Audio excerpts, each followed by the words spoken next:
All right.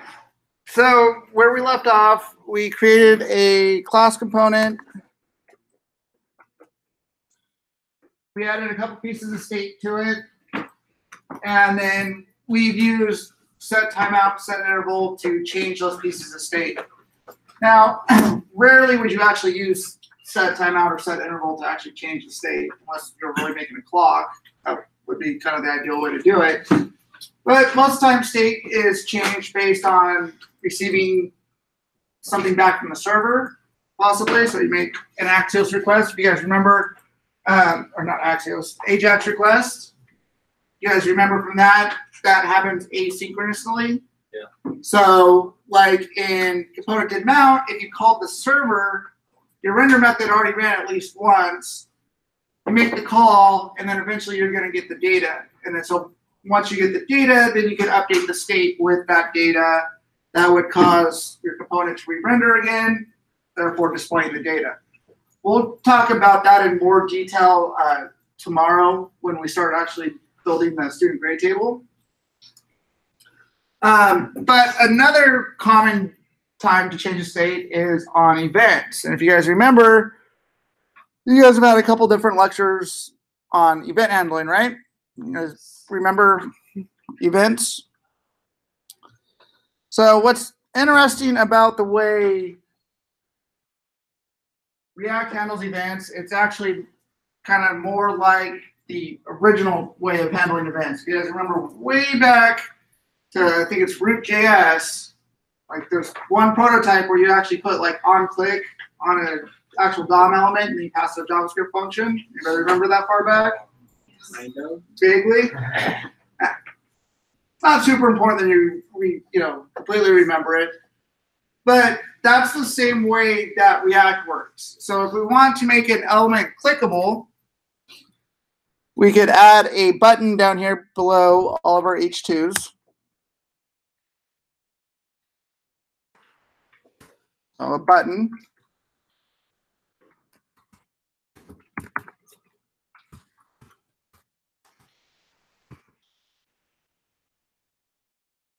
And then when that button is clicked, we could have it call something. So we could define a method to handle the button being clicked. So we'll make a new method inside of our class of handle click. It can be called anything, just calling it handle click because that's what it's doing. And to start, we'll just put a console log in it so we can see that it's actually being called.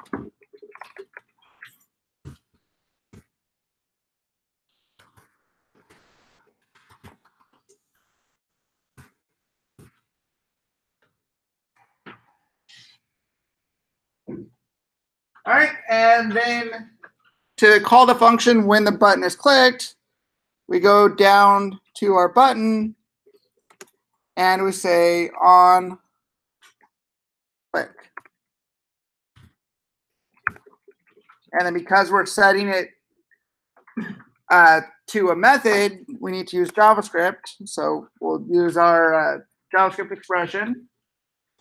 And then we just tell it what we want it to call. So in this case, we want to call this dot handle click. Now remember, with callback functions, we don't call them here. Once the button is clicked, then the method will actually be called. If we put parentheses on it right here, it will be called, and then whatever it returned would be passed into the click handler. So right now our function doesn't return anything, so that would do us absolutely no good. So we just want to pass the instructions to onClick.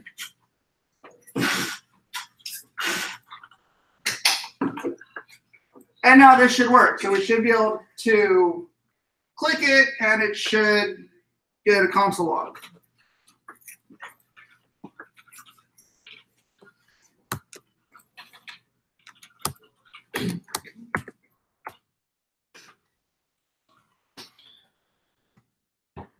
A bunch of other stuff going on in there.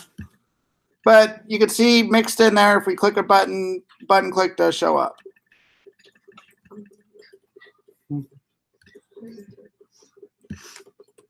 So just to make it a little bit clearer, I'm going to comment out the console logs inside of render. So we don't keep seeing those pop up every 1 second.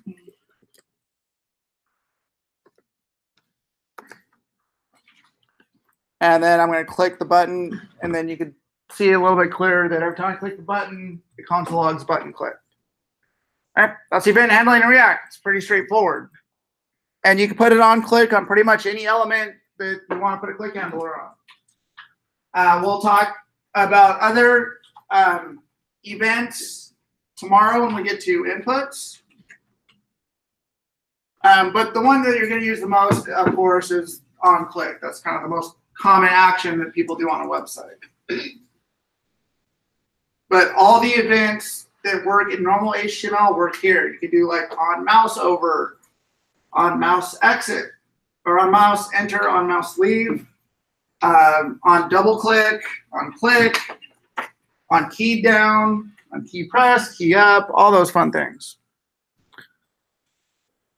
Now, when our button clicks, we could update the state. So right now we have a color in our state, this .state.color. So what we could do with the color is we could make a style object really quick with it. So we can say const style equals curly brackets.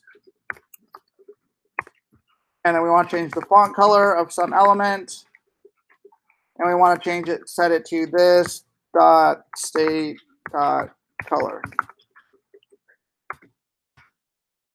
And then we'll change the color of our H1 just so it's nice and visible.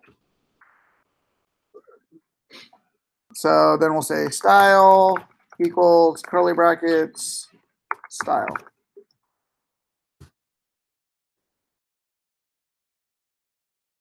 So although we're using style objects for demo purposes, in reality, you got to be careful with style objects. Because one of the biggest things about style objects is how do you think it's applying these styles? It's actually applying these styles in line. And if you remember, inline stylings kind of have a lot of downsides to it. It's next to impossible to override it. Plus, it's just very specific to that one element. Another big downside to style objects is there's no way to use like pseudo selectors. You can't add like a hover effect, things like that. All that and much more we'll talk about when we actually focus more on styles and images. But just as a little preview of the downsides to the style objects. Like everything, they do have their benefits and their purpose, but I just wanted to throw out there that they're not kind of the end-all be-all. They're not the way you'd probably want to style your whole application. All right, let's test that before we do anything else. Make sure that our H1 does indeed turn whichever color you have saved in your state. So we can see right here, the color is hot pink, and my welcome message is indeed hot pink.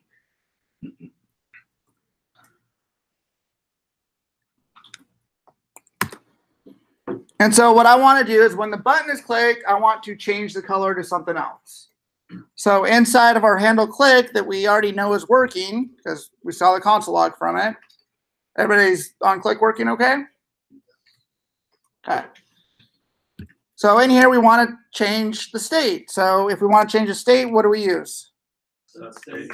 Set state. So this dot set state. And then we pass it an object.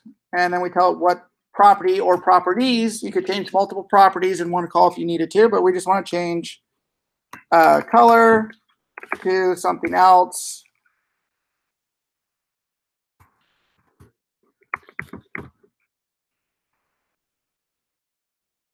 But now when the button is clicked, it should turn to green. But what happens when you try and do it? Nothing. Something happens. What?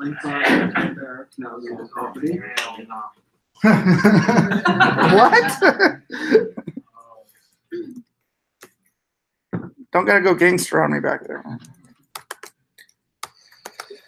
All right, so if we click the button and if you did it right, you're going to get an error.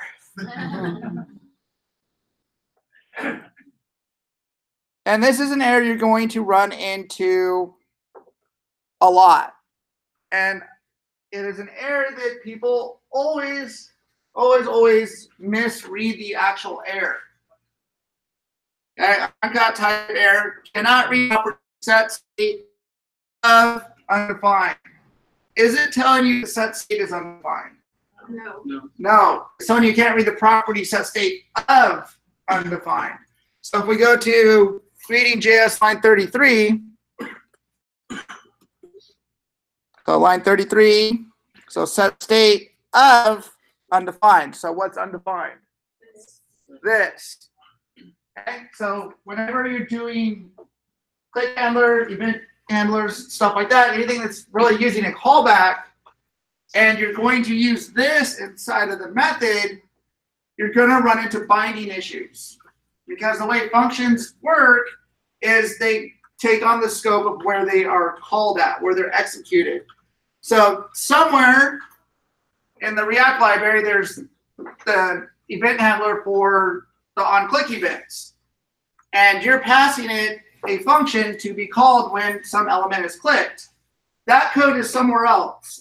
The code is not here in your class. So when your method is actually being executed, it is being executed in a completely different scope. So this becomes something completely different. And in React, this is actually undefined. So there is several different ways to fix this problem. Ultimately, they're all pretty much doing the same thing. And what we need to do is we need handle click to remember the this of where it was actually defined, not where it's being called.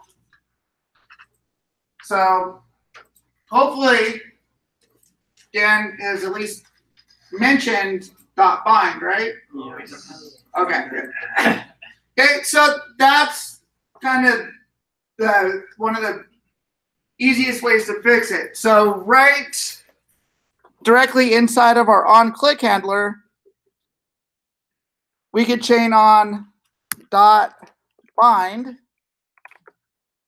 And right here, this will be the proper this, because we're inside of our render method. So this will refer to our class as a whole. So we're binding our class this to our handle click method. So that way when handle click is called, it will use the correct this. So this is one way to fix it. And once we see it working, I will show you other ways to fix it.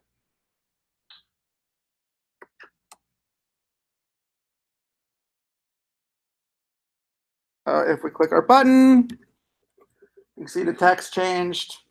Button clicked, text color changed. It's a one-trick pony though, because it's always setting it to green, so we can't, do anything else with it other than have Apple look up what click means. All right, so everybody with me on that solution on how to fix the binding issue? I said you're all going to run into this issue. Okay, no matter how hard I preach on it right now that you have to bind anything that you're passing into onClick or any event listener, you're going to forget, and it's going to happen. So just make sure, when you read the error word per word and realize that it's not telling you set state or props or something like that is undefined. It's telling you that this is undefined. And usually once you realize that it's this that's undefined, you'll know that it's a binding issue.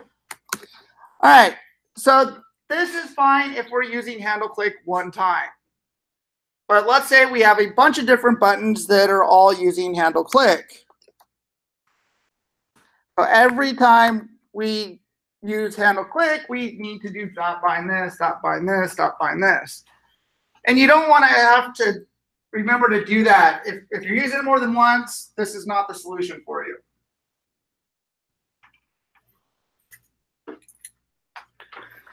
So if you're using handle click or any method that needs binded, if you're going to use it more than once, you could actually bind it in the constructor. So you go up to the constructor,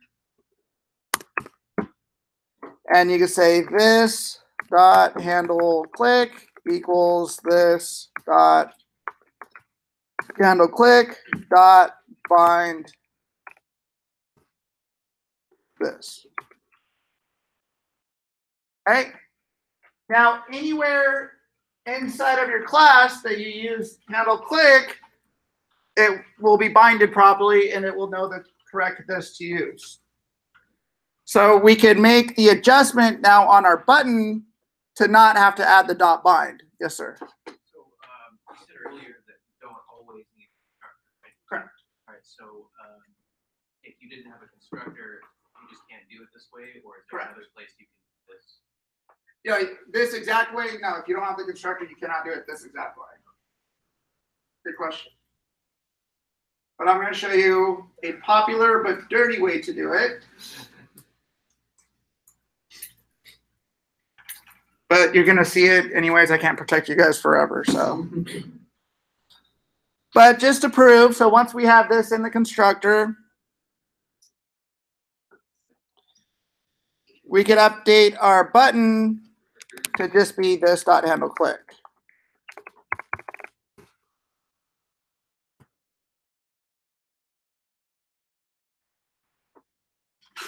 All right, and then if we test that, it does indeed still work, no errors.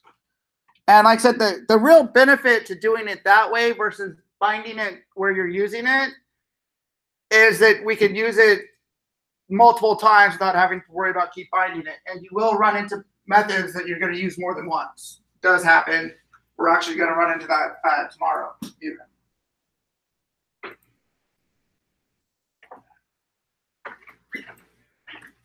All right.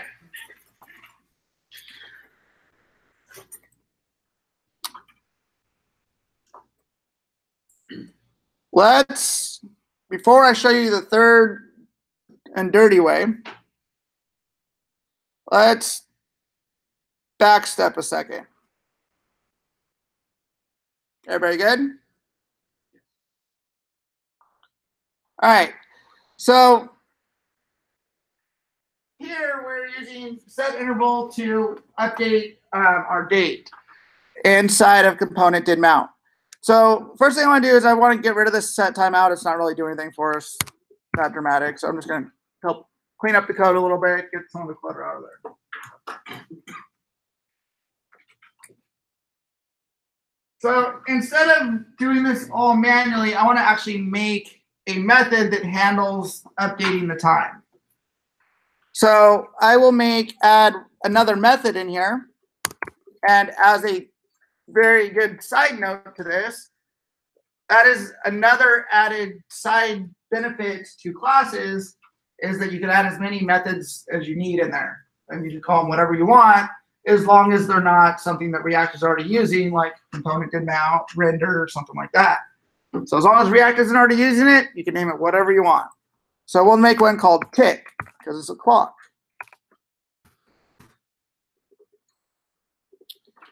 And we'll cut the this.setState from our set interval and paste it inside a tick, or if you want to just retype it, go for it.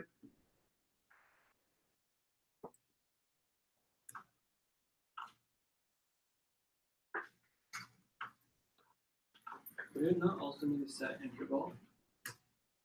No, we still do, yeah. We're still going to keep this set interval. We're just going to change it up a little bit. Just because it's easy to illustrate something here.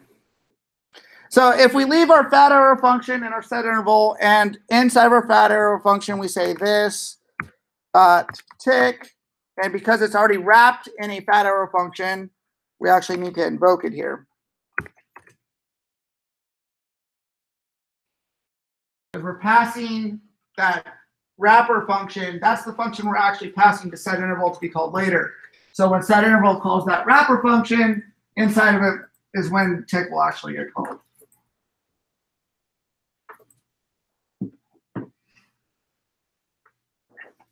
So this, as it stands right now, should still work.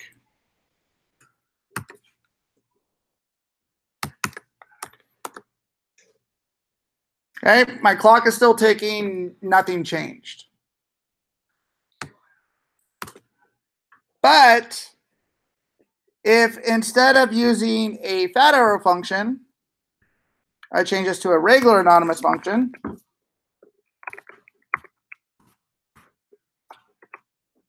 so I go from fat arrow function to regular function, now what's going to happen? This gets lost. Well put. Yeah, this we run into this problem again. Except we run into it earlier. It'll say you can't, read tick.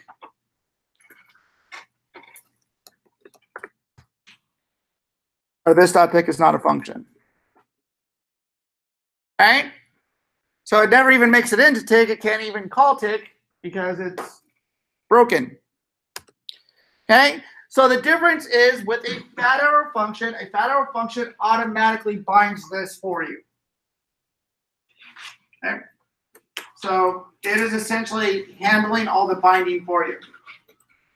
Now, I tell you that and illustrate that point. I think most of you guys, at least on some level, kind of already knew that, right?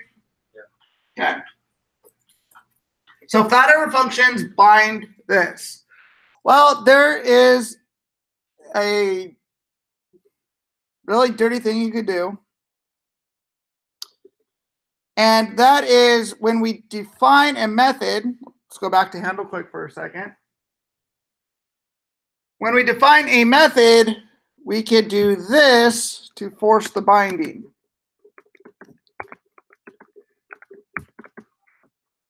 And we could actually treat handle click as a property and then set a fat arrow function to it. Because it's set to a fat arrow function, it binds this for us. So now, anywhere we call handle tick, it will remember the proper this. So we don't need to bind it in the constructor. We don't need to bind it when we pass it in to the event handler. So if I delete the this.handleClock bind this from the constructor, and it's not binded here,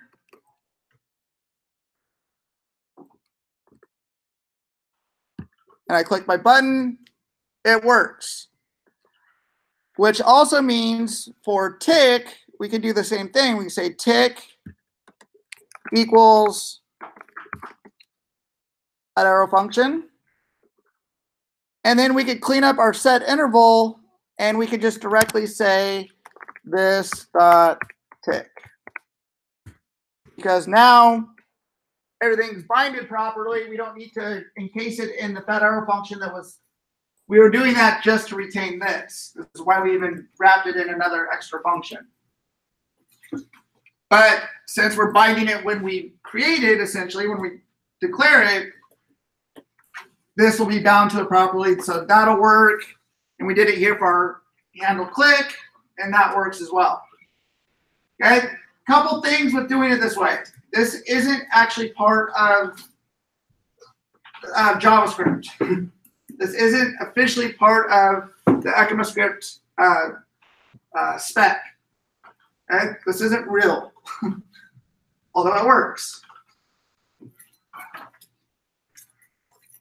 And that's not even really like the real downside to it because we're using Babel. Babel is turning it into something behind the scenes that is actually usable. But where the other problem with it lies, and it's kind of complicated, and honestly, to some degree, you're not going to hurt anything doing it this way. And you're going to see example after example online of people doing it this way. Like, it ain't no thing. Just be aware, and I'm going to do it this way too. I'm not going to lie to you guys, because it's just easy. But there are downsides to doing it this way.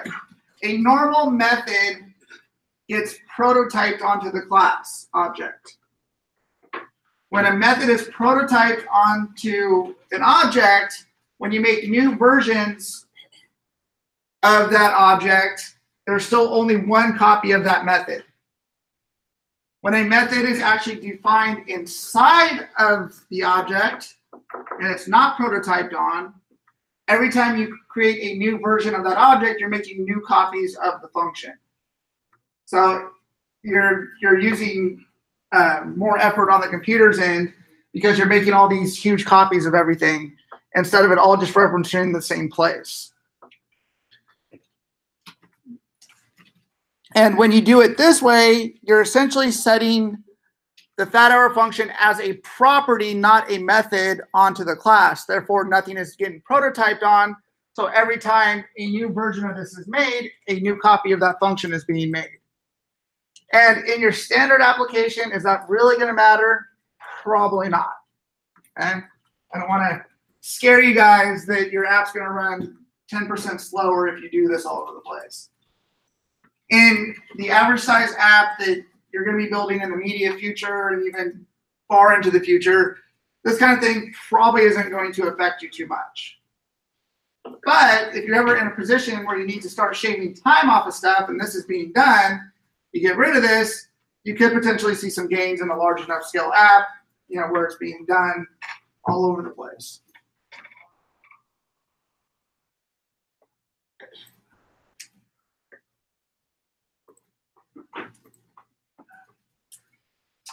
All right, but this leads us to something very interesting.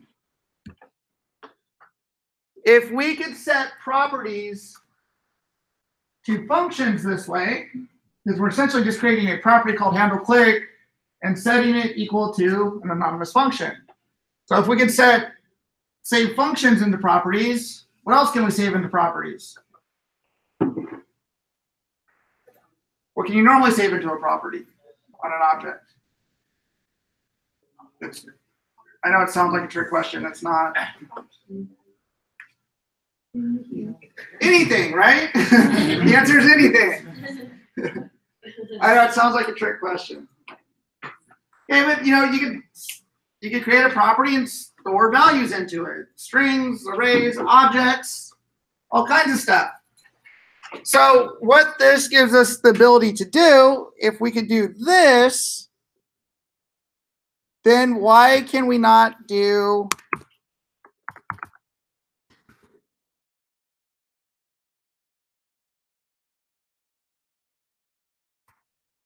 that?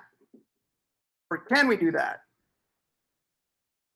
And the answer is yes, you can. So if we're creating state there, we don't need a constructor anymore.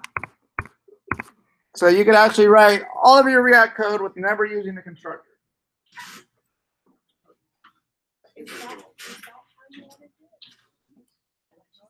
That's actually not, that's fine. Okay. I said this, there could potentially be repercussions. Unlikely that you'd ever actually run across them, but potentially bad. That's not going to hurt anything.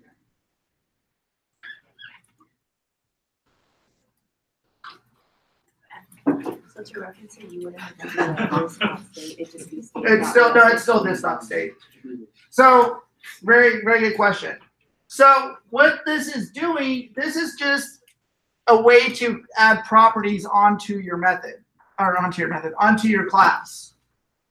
So you still have to, inside of any method where you're referencing state, it's still this dot state. Okay? You're adding just like this is adding a method onto your class, this is adding a property. So if I just make something up,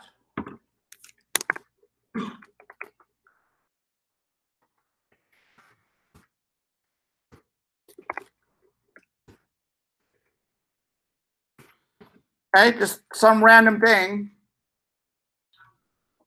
inside of my render, I can access that with this dot, I forgot what I called it already. Something. I can't remember if I call it made up or what. So this dot something. Okay, so it's just a way, kind of a shortcut way to add methods. And then because you can add methods that way, or not methods, properties. And because you can add properties and properties could potentially store any type of information, that's why this trick works as well.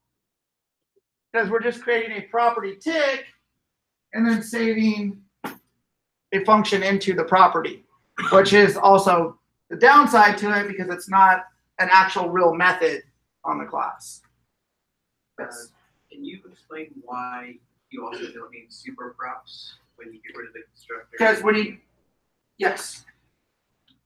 If you do this, how will it know that you gave it props? So exact same question. I was going to check. Okay, so remember before when we first made our class, we didn't have the constructor at all. And if you remember back to yesterday when we made our person and our super person, when we first made our super person, we didn't have a constructor, but the name still automatically got passed up. If you don't have a constructor in your child class, anything that was being passed on the creation will automatically go up to the parent's constructor. So if there's no constructor here to interfere with anything, it will just go to the next constructor. But what if you wrote everything like this? How will you know when you pass in props? Well, because you never pass on props directly. The only time we had to deal with props is when we interfered with it and made a constructor. But the component is actually dealing with setting the props. So if you wrote everything like this, you potentially would not be able to pass it if you wanted to. No, you still have you still have access to all your props. It doesn't change any of that. Yeah, it doesn't change. It doesn't change what this dot props holds. Like that object is still going to be the same. The only time we have to mess with that is when you interfere with it and you put a constructor here. If we put a constructor here, then we have to capture the props and pass it forward. But if you don't have a constructor, that happens automatically. It only messes it up when we add the constructor. That is happening because of the component, right, that we're importing from React. Yeah, component has a constructor that's capturing the props. And has the props in state also, right? No, it doesn't have state.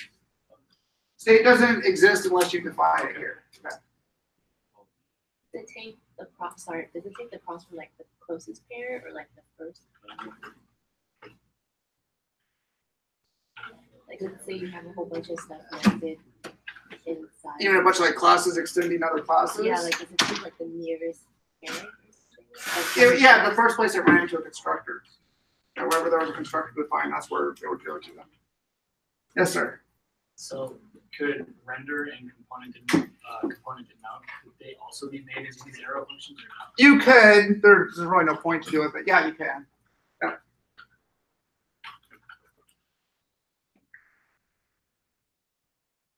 Because ultimately, when it's being executed, as long as it's a function or a method, it doesn't really matter. JavaScript itself wouldn't know the difference. Other than you're making more copies of it than necessary.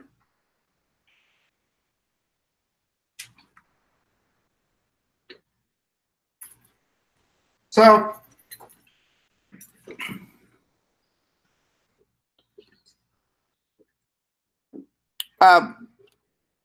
one very important thing about doing it this way, this is, like I said, newer syntax, and you really only see people doing this inside of React.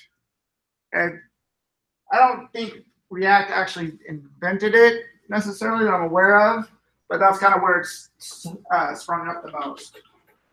And we could only do this because of Babel.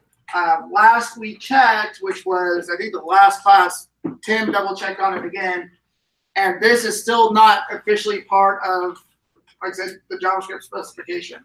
So this is not like real valid JavaScript. Although because we're using Babel, it allows us to do crazy crap like this. Praise Babel. Yeah. Yeah. So, but just be aware that two, you might use a different React project setup and try and do this and it won't work. So the Babel has to be configured to know how to deal with this when it runs into it. Yes, sir. So if I could make the state property just like this, what's the point of creating a constructor? There isn't one. That's why we deleted it. Yeah, that's the whole point, is you can actually get away without making the constructor.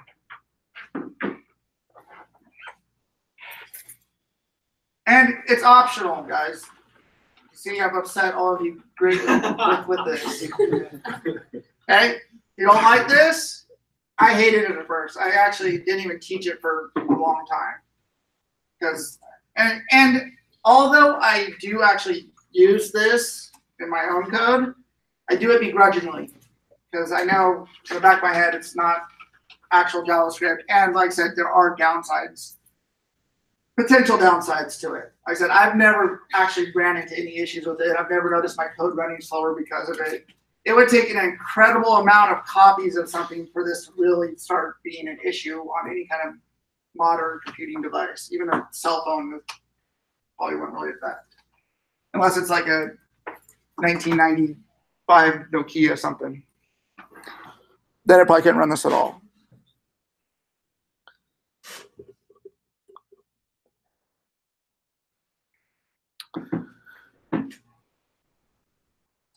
Any other questions, guys? If you feel more comfortable and understand using the constructor and defining the state inside the constructor, and you like binding your methods that way, feel free to do it that way. There's no shame or nothing wrong with doing it the kind of quote unquote a little bit older way of doing it. Okay? I said this is doing it this way, fairly new. You are going to see it a lot. It's not necessarily the better way to do it though, but it's also not going to be detrimental to do it that way.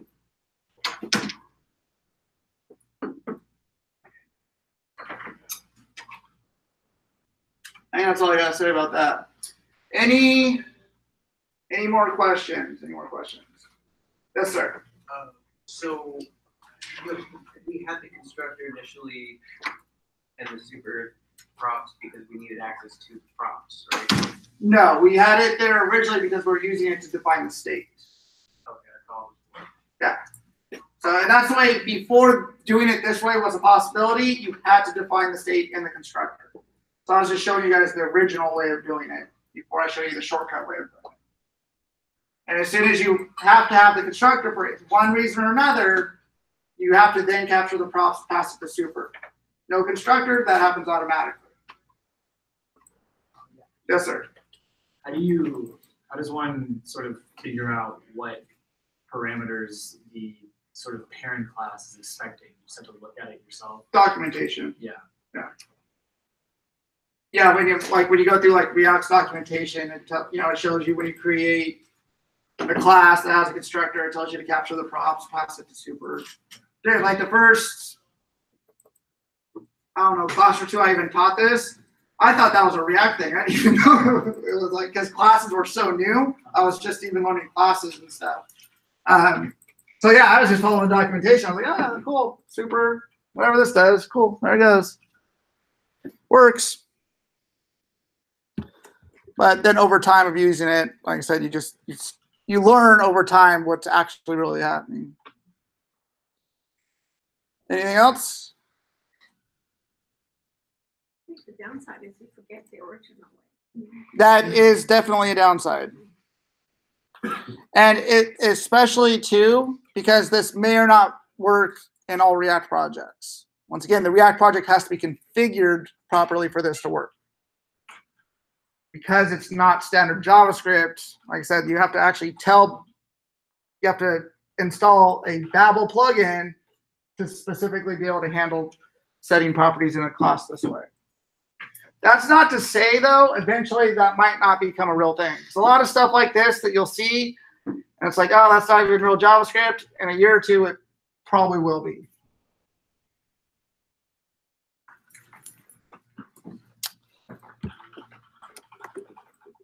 And I would recommend, as you're building stuff on your own, doing, the prototypes and stuff, which we'll talk about a little bit later today. Try to do it both ways. Build one way, and build next time you build a class, do it the other way. Kind of play with it both ways. Kind of get a feel for which one you like more. I mean, obviously this is a little bit less typing. In a weird way, maybe a little bit harder to understand, but it actually saves you a lot of time. Your code just doesn't like it. All right, so what I'm going to have you guys do now is at the end of the class components slides, there's another little challenge for you guys to do. And it has you just building a clock just by itself, building a nice little clock. And one thing I do want to point out,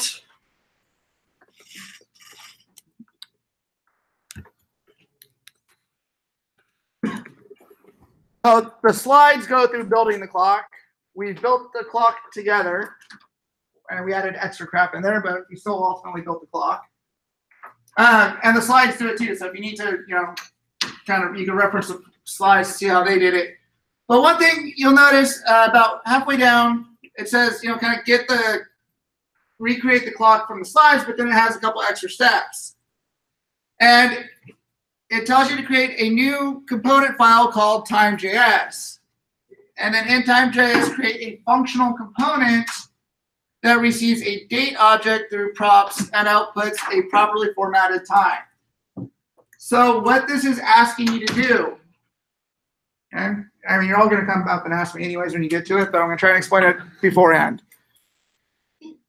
Okay, what this is having you do is, create your class object that has your state and keeps track of time, but instead of formatting, telling the date object what to look like, just store the date object in state, and then make a functional component that you pass that state, the actual date object into, and inside of that called dot to local time string.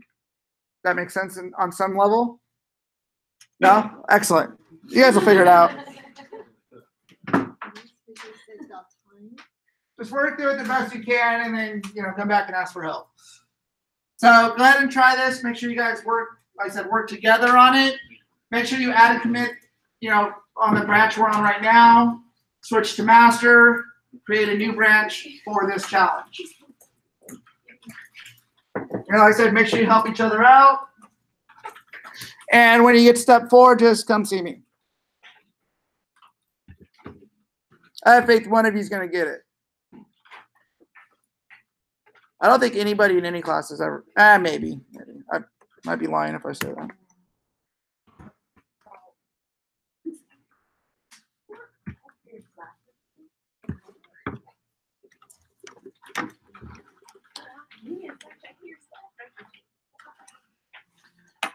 Feel free to take a little break first too before you dive into it if you need to.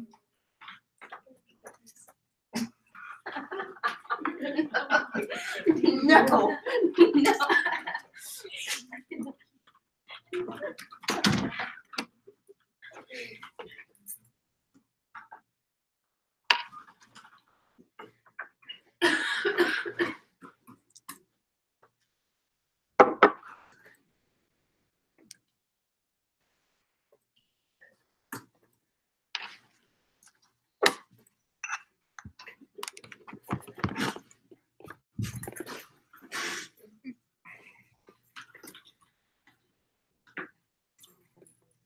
Yes.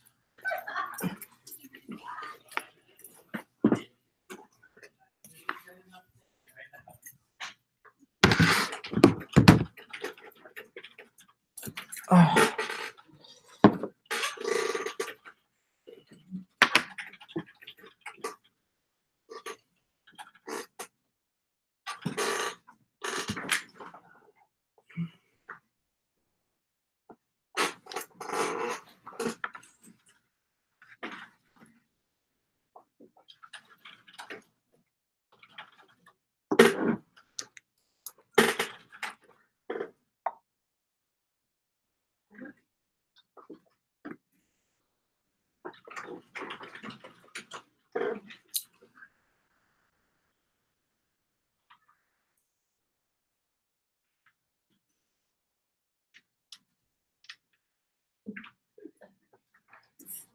Okay. Let's do this right. You gotta do. Yeah, maybe not. Just a push up. I'll watch you. Oh, calm down. No, we're doing it together. I'm struggling.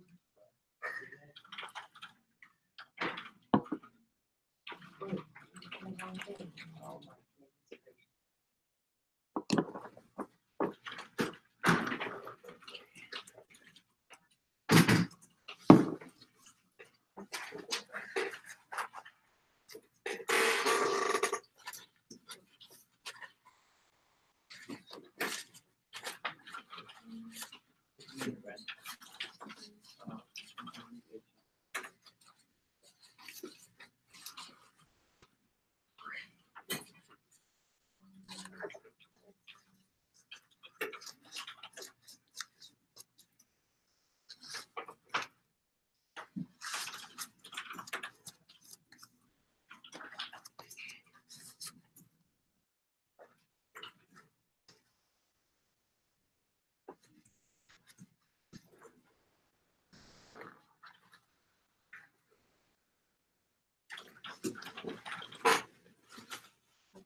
So when after I push and then check out to the master, it copy my file.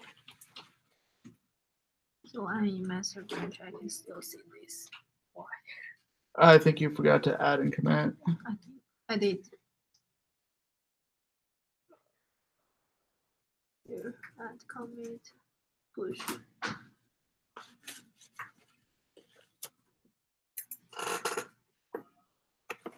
Interesting.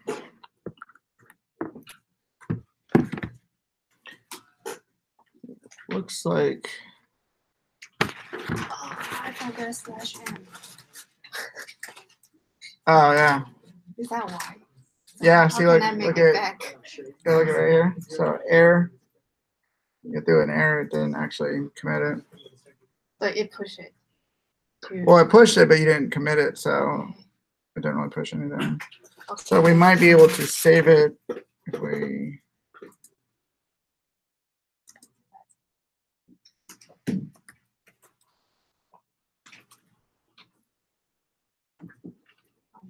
On it because I get come challenge. Oh, gotcha. Yeah, that's why. Did I notice that? Is that right?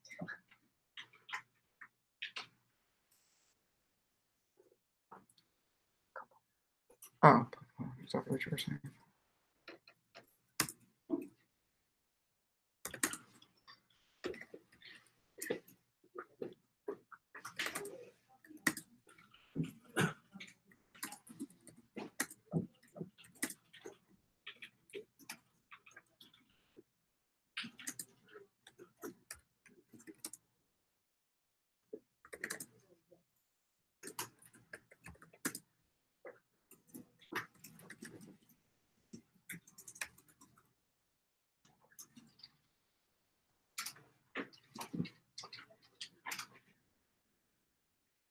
So,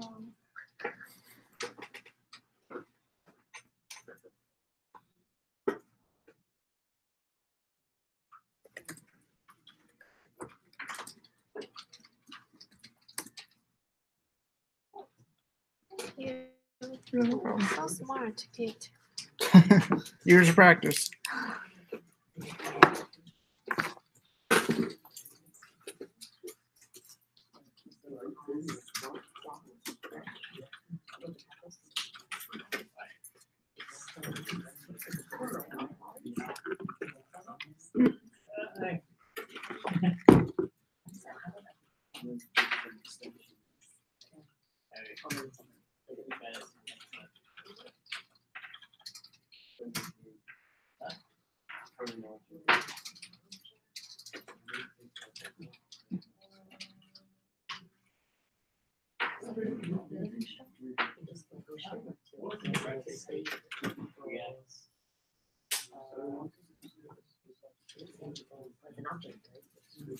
Alright, guys, we're gonna be on your own for a couple minutes. I'll be back in a minute. Don't kill each other. Don't like people. We'll try not. Flip tables over? Devolve into like Lord of the Flies or something. It's still gonna be good. And then David holds the comment.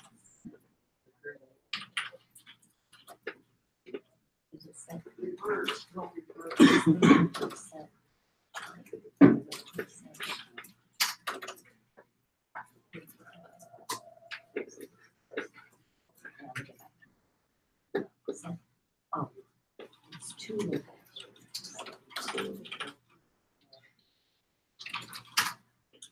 The data.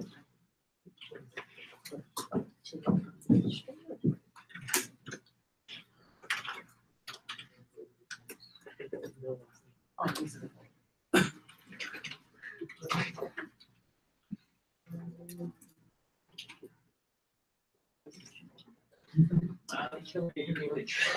Realistically, you can create whatever you want.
I just got done that.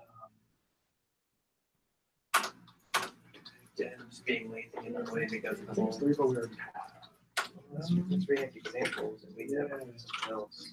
Let's go down. So React started on reading.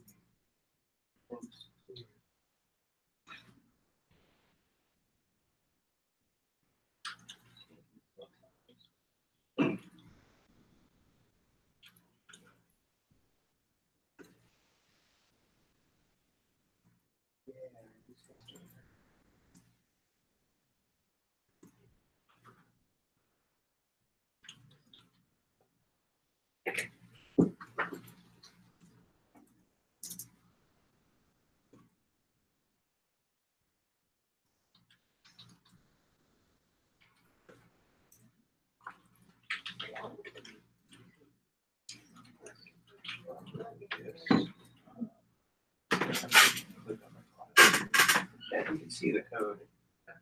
So,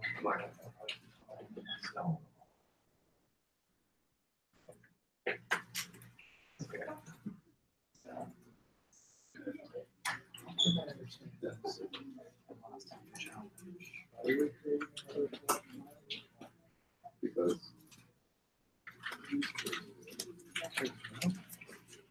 just because. Oh, because. Just because. we already we just made it. The underneath function by use data check. It's a properly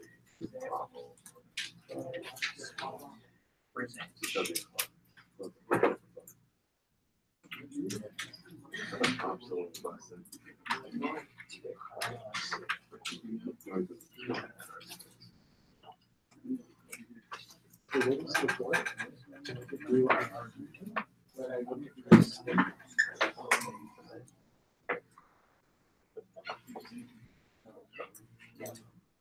I think we're supposed to create the time element inside of here. And then have the clock updated and then attach this data. So like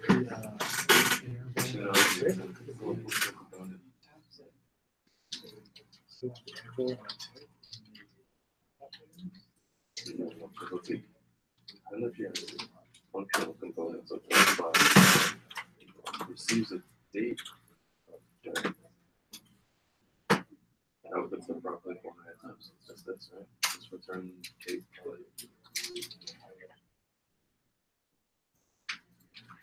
But instead of being out here, you just come out here now. Seems. I mean, it's. That's the return. So.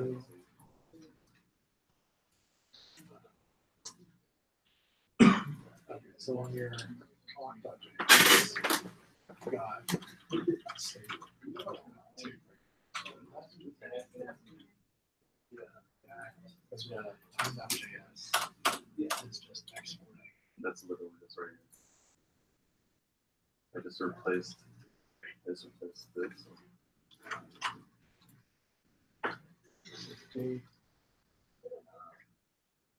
This is the calling function out here, and it's inside here. We'll call it inside.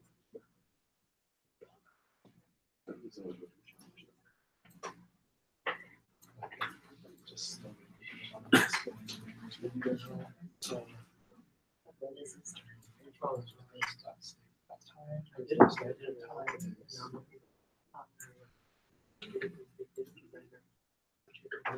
we called this earlier. We made a new object.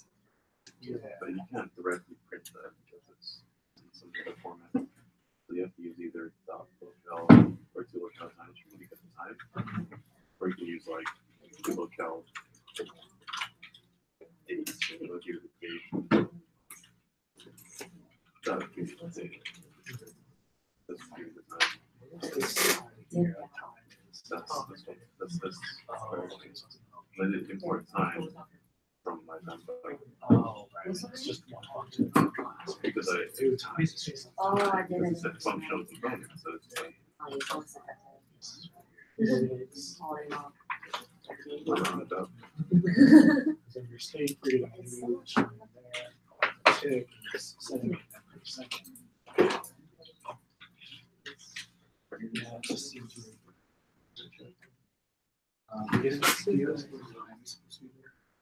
I think it just calls to locale time string. Data object is passed in.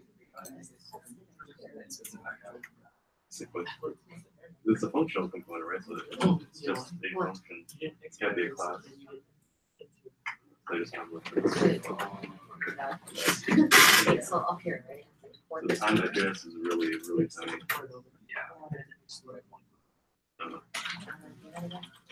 I mean, it's a challenge, right? So I'm not sure forward to it.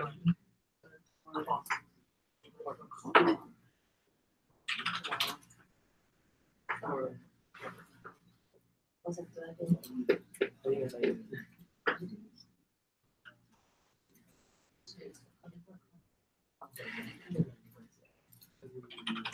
You'll be sorry? Is it not showing?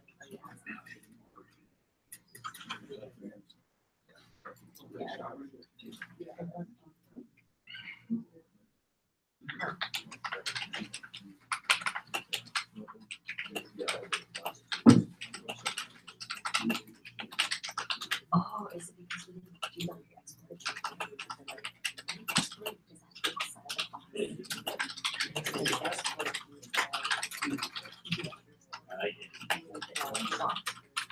didn't do that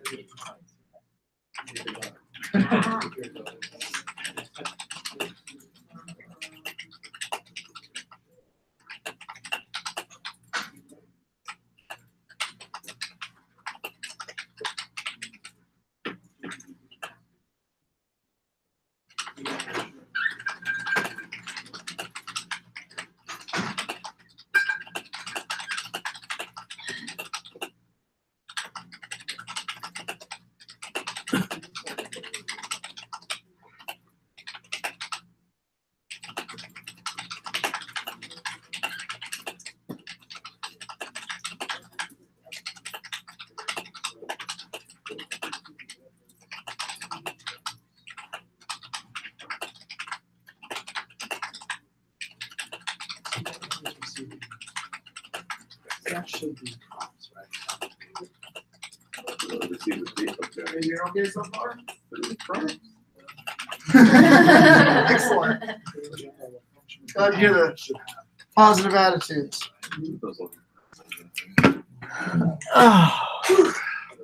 Started early with the younger cohort, taught them about callbacks alongside the event lecture. Good. Basically, it's not event exclusive. And I think I melted some brains to start, but we got to a good stopping point.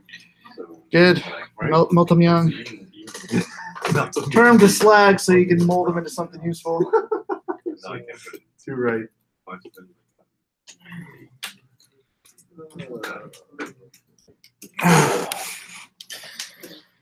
And without keyboard, I don't like it.